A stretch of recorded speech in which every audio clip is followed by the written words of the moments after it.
Hey there. And welcome back to Hoa Karen Stories. How's everyone doing today? I hope you're all ready for another intense and crazy Hoa tale. Now, before we dive into the story, could you take just 1 second to hit that subscribe button? It really helps motivate me to keep bringing you these crazy stories and updates. Thanks so much for your support. Now, grab a seat, relax, and let's jump into the full story. It was a quiet morning when I found the envelope resting on the doorstep. The letter was thick, official looking, and had the HOA's emblem stamped on it. I knew immediately who it was from: Karen, the president of the Homeowners Association. Karen and I had clashed before over small things, but this felt different. I carefully opened the envelope, my hands shaking slightly. The letter inside read: "Dear resident, this is to inform you that your property is in violation of the HOA's guidelines regarding lawn maintenance. The grass in your front yard has grown too high and exceeds the maximum height of 6 inches as outlined in Section 2.3 of the Hoa rules. This violation must be addressed immediately. Failure to do so will result in a fine of $100. Sincerely, Karen Whitmore, President, Crestwood Homeowners Association." I stared at the letter, my mind racing. Too high? I thought. I walked to the window and glanced out at the front yard. The grass wasn't particularly tall, just a little overgrown in spots. It couldn't possibly be past the 6-inch limit. It had rained heavily the past week, and the grass had grown a bit faster than usual. But this seemed like an overreaction. I stepped outside and measured a patch of grass with my phone's ruler app, barely 5 inches. This is ridiculous, I thought, crumpling the letter in my hand. I marched to the garage, grabbed my phone, and dialed Karen's number. "Karen? This is absurd. My grass is not overgrown," I said when she answered. She responded coldly, "I'm sorry, but the rules are the rules. It's in violation, and the fine stands. You have until Friday to resolve it. I've already cut the grass last week," I argued, frustration bubbling up. "This is a mistake." "Well, that's not what I see when I drive by," she replied, her voice dripping with authority. "I suggest you take it seriously." I felt the anger rising. I knew right then that Karen was about to make this a bigger issue than it needed to be, and I wasn't going to let her get away with it. Determined to prove that Karen was wrong, I decided to double-check the Hoa rules. I grabbed a copy of the community guidelines from the Hoa website and started searching through it. After skimming through several sections, I finally found the one about lawn maintenance. Grass should not exceed 6 inches in height. The rules stated clearly. I felt a surge of relief. This wasn't a violation. I quickly went outside with a ruler, measuring the grass in multiple spots across the front yard. Every single patch measured between 2 and 3 inches, well below the HOA's 6-inch limit. I couldn't believe it. How could Karen have missed that? There was no way the grass was out of compliance. I had already done my part in maintaining the yard, and now I was being unfairly targeted. I stormed back inside, my hands shaking with a mix of frustration and disbelief. I grabbed my phone again and dialed Karen's number. The phone rang for a while, and then her voicemail picked up. "Karen? I need to talk to you," I said, trying to keep my voice calm but firm. "I just measured my lawn, and it's only about 2 inches tall. There's no way it's in violation of the rules. This is a mistake. and I demand an explanation. I hung up and waited, my patience wearing thin. Hours passed, and no call back. I tried again, and again. But each time, Karen's voicemail greeted me. I was beyond frustrated now. Karen was deliberately ignoring me. She knew she was in the wrong, but she wasn't going to admit it. This wasn't just about some tall grass anymore, it was about principle. And I wasn't about to let her push me around. I couldn't wait any longer. The next morning, I woke up early, gathered my family, and we all marched outside, armed with lawn mowers, weed whackers, and rakes. We worked together to trim every patch of grass, making sure it was perfectly aligned with the HOA's regulations. We didn't want to give Karen any more excuses to harass us. The sun was still low in the sky as we spent hours in the yard, cutting and shaping the grass until it was pristine, no longer than 2 inches anywhere. I even made sure to pick up every stray blade of grass and properly dispose of it, wanting to leave nothing for Karen to complain about. By noon, the yard looked flawless, if anything. It looked even better than it had before. I felt a small sense of victory, thinking that Karen would have no choice but to acknowledge that we had complied. But as I sat down to rest, a car pulled up in front of my house. It was the mailman with another letter from Karen. I could feel the knot in my stomach tighten as I saw the familiar Hoa emblem on the envelope. I opened it slowly, dreading what would be inside.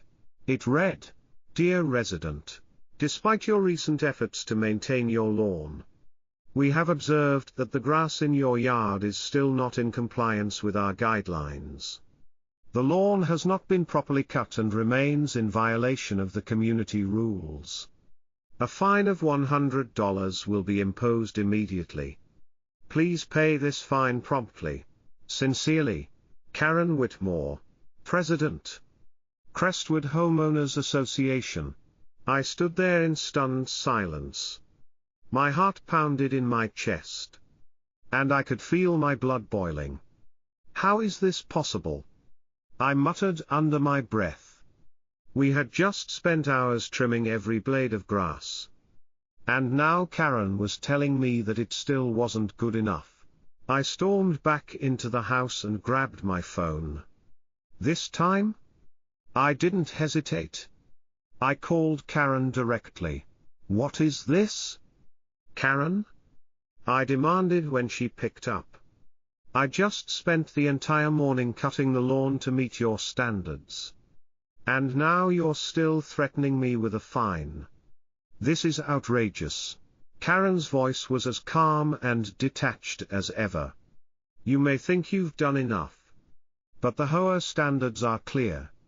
Your grass still exceeds the acceptable height. I suggest you pay the fine and comply with our rules." "This is insane," I shouted. "I've done everything you asked, and now you're making up excuses to punish me. I won't stand for this." "Well, you don't have a choice," Karen replied coldly. "Pay the fine, or there will be further consequences. I suggest you take it seriously." The line went dead as she hung up. I was livid, but I knew this was just the beginning. Karen had gone too far this time. I was ready to fight back. Days passed, but Karen's threats still lingered like a dark cloud over my head. Each morning, I woke up with a sense of dread, knowing that my family and I had followed the rules. Yet Karen was still relentless in her pursuit of that unjust fine. Something didn't sit right with me. I began to wonder if Karen was targeting us specifically, or worse, if she was doing this to other homeowners as well. Determined to get to the bottom of it, I decided to do some investigating. I called up a few of my neighbors who I knew had also received fines recently. To my surprise, each of them had faced the same issue: fines for overgrown grass, despite their yards being well within the HOA's guidelines. Some of them, like me, had even meticulously measured their lawns and found no violations. I met with a small group of these neighbors at a local cafe. As we sat around a table, comparing notes, the pattern became clear. We all had been fined for similar, arbitrary reasons. One of the neighbors, Mark, a former landscaper, was especially vocal. "I've been doing landscaping for years, and I've never seen grass that's been improperly maintained in any of our yards," he said, shaking his head in disbelief. "I measured my yard yesterday," said Lisa, another neighbor, "and my grass was barely even 3 inches high. Karen is lying. And I know she's doing it to other families too."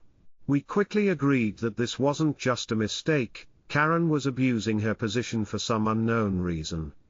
But we needed more proof. So, we started a plan to gather evidence.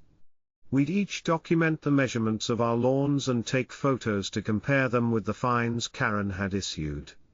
The goal was simple: to catch Karen in the act and expose her for what she truly was, a manipulative leader, who was using her power for personal gain. Over the next few days, we all got to work.